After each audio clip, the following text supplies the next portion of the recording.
All right, let's talk about a story that for years felt like it would never end. The saga of Pakistan's national airline. Well, guess what? That chapter is finally closed.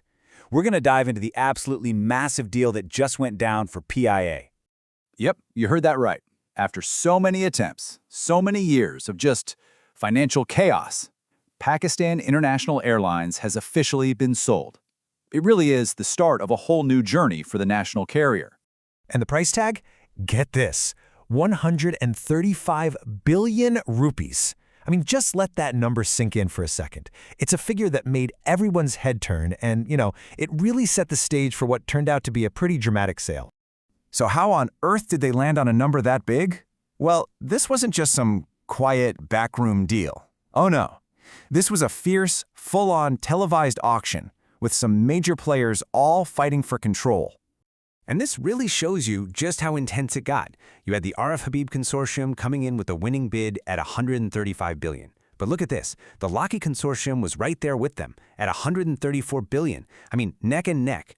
Both of them just blew past the government's minimum price, while Airblue, well, they weren't really in the same league. This wasn't a simple sale, folks. This was a flat-out bidding war. Now, to really understand why this is such a huge deal, you have to compare it to what happened last year. Because last year's attempt, it was a complete flop. You had just one bidder offering a measly 1 billion rupees. Fast forward to this year, you've got multiple serious bidders pushing that price all the way up to 135 billion. It is quite literally a night and day difference.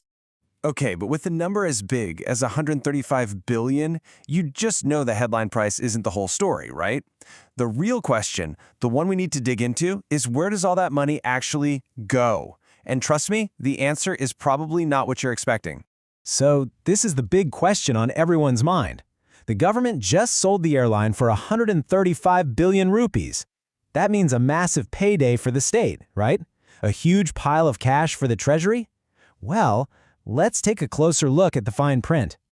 And here it is. This might be the most fascinating part of the whole deal. Just look at this breakdown. A tiny sliver, only 7.5%, actually goes to the government in cold hard cash. The rest of it, that massive 92.5% chunk, it's legally required to be pumped right back into the airline.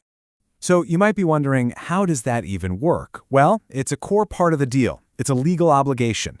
This reinvestment clause basically forces the buyer to be all in on reviving PIA. They have to use that money to upgrade the planes, fix up operations, everything. They can't just strip the assets. That money is legally handcuffed to getting the airline flying high again. And this really unique structure is what brings us to the central debate around this whole sale. On one hand, you have this giant, flashy headline number. But on the other hand, the reality of the cash going to the state is, well, very different. So the big question is, was this actually a good deal for the country?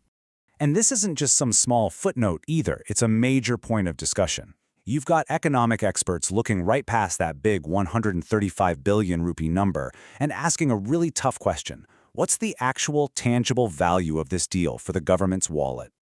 Okay, this table right here really gets to the heart of that critique. Let's put the two deals side by side. You've got this year's deal versus the offer from last year.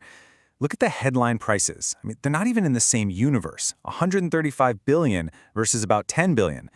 But then you look at that bottom line, the actual cash ending up with the government. It's almost exactly the same. That's the part that's causing all the debate.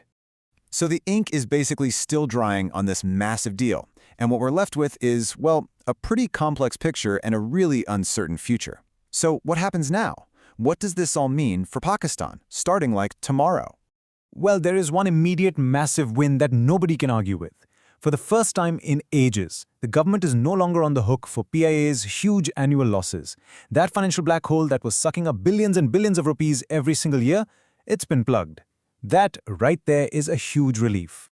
And that leaves us with the $1 million, or I guess the 135 billion rupee question. On one hand, you have the promise of a revived, modern airline. On the other, a much smaller cash injection for the state than that headline number suggested. So, in the long run, will this privatization really be a win for Pakistan's economy? Like with anything this big and this complicated, only time is going to tell.